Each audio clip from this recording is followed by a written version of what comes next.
this was Eli Lilly's controversial drug that was withdrawn from the U.S. market in 1982, only 12 weeks after it was introduced in the United States. Right. And it had been in the British area. Had been sold there for a year. Well, we just started selling it there a little bit before, Okay. yeah. All right. Now, Eli Lilly received a lot of negative press because of the recall of Oriflex. And it really suffered some reputational problems due to the reports of deaths of the British citizens that was then followed by deaths of 11 citizens of the United States. So you had a PR nightmare, Right. crisis, and you implemented a crisis communication system, which I believe you had designed prior to this. Correct. It was a complicated sequence of events, and can you just tell us about the challenges that you faced and ethical decisions that you had to make at this time? Sure. What actually Oriflex was, and the generic name was binoxaprofen, and this was the very first pharmaceutical product that any drug company had ever decided to launch through a public relations campaign. Okay. So that's a first itself as well. And so what had actually occurred, the drug hadn't, it was ready to be sold in the United Kingdom, but what happened is one of the medical doctors who was testing the drug wrote a report in the British Medical Journal, Lancet, that said, oh, by the way, I had a number of patients on this drug, elderly patients, and all of them had initial relief from arthritis, but they all died. And so this report was published just days before we were supposed to be going to the Waldorf Astoria in New York for a major news conference that we already had everything set in gear. So the day before, I'll never forget, the day before the news event, we met in Chicago, and senior management, concerned about the fact that this had taken place, this report was out there, but hearing, from the medical doctors on our team that, this was a fluke, we called this meeting together. The chairman of the company, Richard Wood, Gene Stepp, who's the head of pharmaceutical, Ian Shedden, the head of who's the medical director of Lilly, and a bunch of other executives. And I will never forget, Gene Stepp turned to Ian Shedden, Dr. Shedden, and said, we're about to send Ron and his team to New York to launch this product. Is there any reason that you know of that we should not proceed? And he said, Dr. Shedden said, absolutely none whatsoever. And he used the medical terms for the fact that this wasn't a scientific study that was done, blah, blah, blah, and it contrasted with the work and the investigations that we were doing with the new drug application in the United States, so we proceeded. We showed up at the news event at the Waldorf, and it was a room full of people, cameras from all around the world. All the major media was there, and we had patients who had been on the drug and people who could not get out of bed 6 months ago who are walking. The photographer for our event used to have to crawl to the bathroom in the morning in pain, and he's down on his knees and hopping around, taking pictures at the event. I mean, it was a phenomenal product, I think. But what happened is we launched the drug, phenomenal news stories. Unfortunately, it sometimes occurs, the media will get out a little ahead of where we really intended for them to go, and they were declaring it a wonder drug, and anyone who had arthritis anywhere in the United States was clamoring to get this drug. Sales totally took off, and people and doctors were not reading the package literature that clearly said that if you have impaired renal function, if your kidneys aren't working, or if you have sensitivity to the sun, that you should stay out of the sun if you take it. All these other factors were not taking it.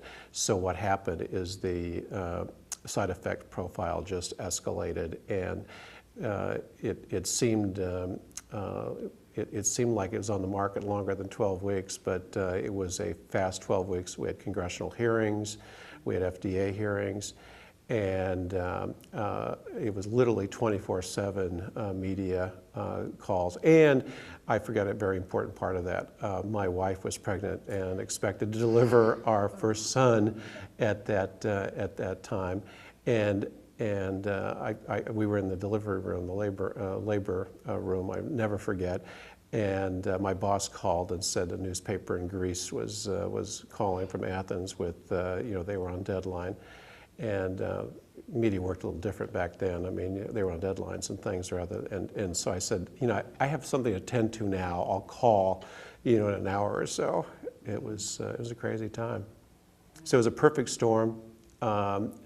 I think that having the communications program, the crisis plan in place, initially, everything just kind of falls apart, but then you kind of keep reminding people that, okay, let's go back to the book.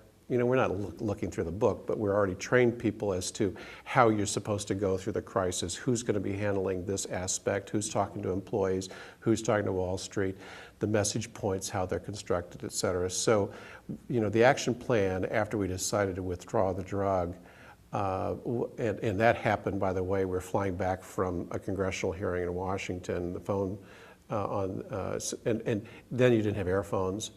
And so we got into the hangar, the Lilly hangar, and my boss had a call waiting for him, call immediately the CEO, who said he just heard from the Secretary of Health and Human Services, Joseph Califano, that you have until 5 o'clock today to voluntarily withdraw the drug, or we're going to ban it. And obviously there are all kinds of legal issues involved with banning it, so literally sitting around the terminal, we decided that we were going to pull the drug, and that evening we had about 600 media calls that we fielded between then and the following morning. So it was an amazing time. I look back on it, and it was a defining moment in my career, in the fact that you were tested on so many levels. And that's where one of the Page principles about remaining calm was important, because people kept wondering why I hadn't fallen apart or killed somebody myself. It was a very stressful time, but the team just responded beautifully. Is there anything you can share about? Okay, so you withdrew the drug. How did you recover from all of that? Were there any particular things that you did? Yeah. So that, obviously Lilly has maintained a reputation. Correct. Yeah, the key, I think, in this case was responding quickly. We did have a lot of litigation afterwards, and we felt very strongly, and I still do, that it was a great drug. And I think, a lot of people who have arthritis today are being denied a product that if properly presented in the right setting with their doctor, they stay out of the sun, and they make sure that they drink lots of water, and that they're not over 80 years old, and all the other factors, that the drug could have really brought a lot of help to people.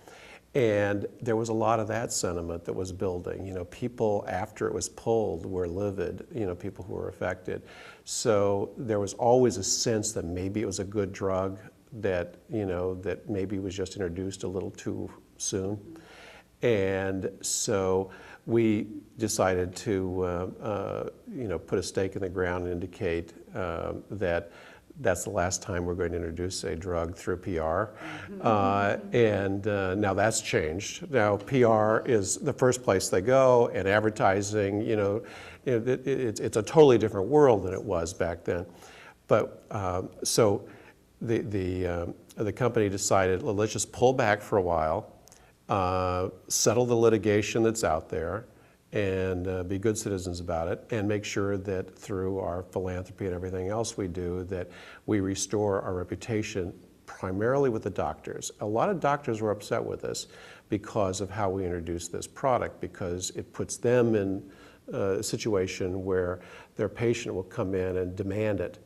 And they may not know anything about the drug, and what do some doctors do? They go ahead and write the prescription, and then their patient either got sick, or there are other issues that arose. So we really had to go back in and focus on who our true customers were and the fact that the people, the pharmacists and the doctors who were prescribing it. So just, and not going out too far on any of the new products that we launched. We were always very careful in how we trim back.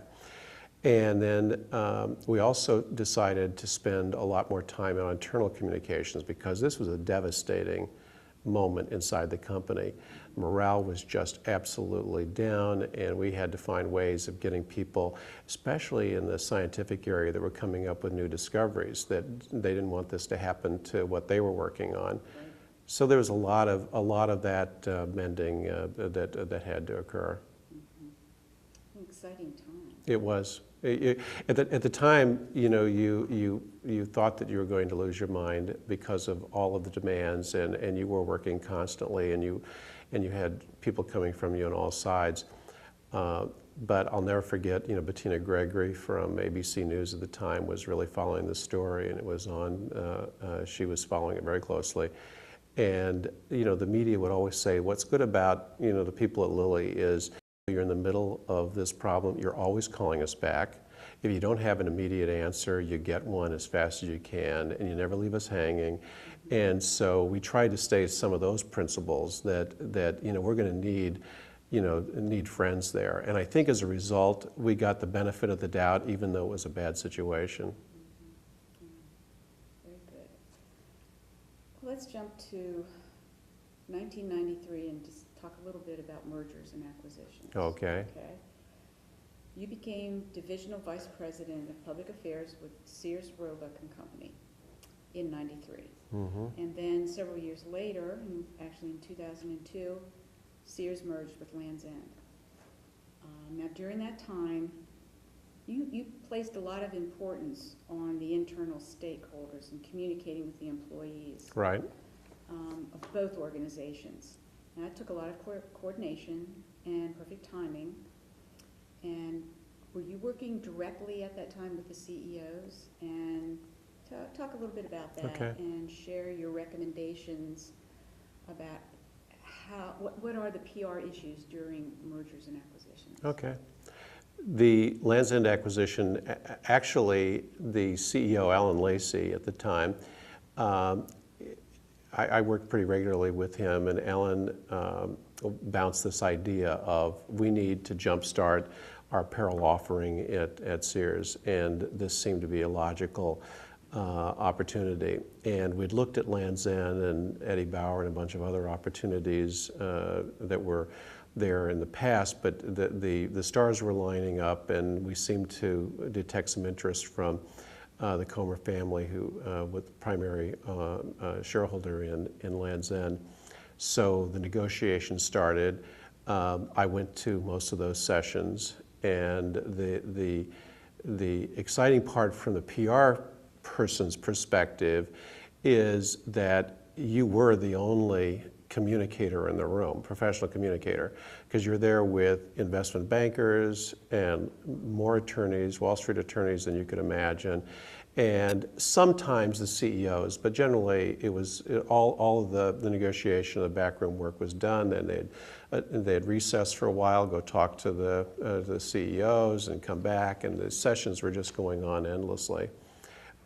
So the good thing about being in the middle of that is you picked up the nuances that you're going to find very helpful later in how you communicated internally to both audiences. You found out what they were saying about how Dodgeville, Wisconsin, which is where Land's End is based, they view things differently than perhaps somebody in Chicago, where Sears is headquartered.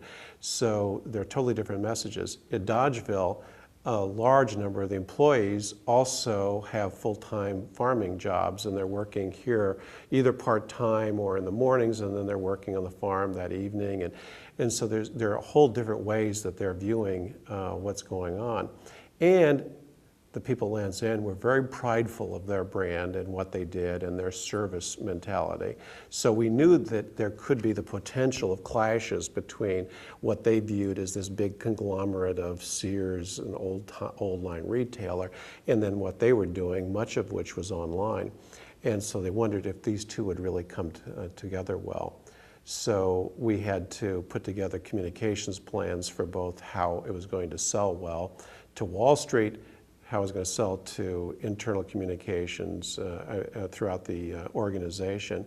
And it all had to be together. You can't tell one person something at a different time.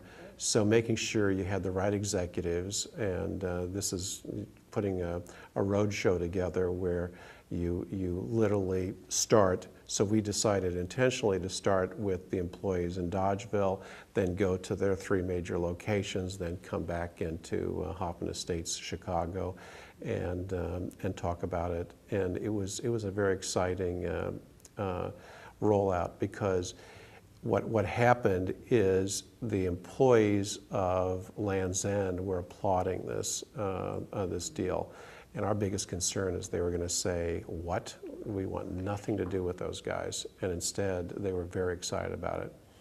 I can't necessarily say that that feeling may still exist, but it's certainly, we did what we were supposed to do up to that point.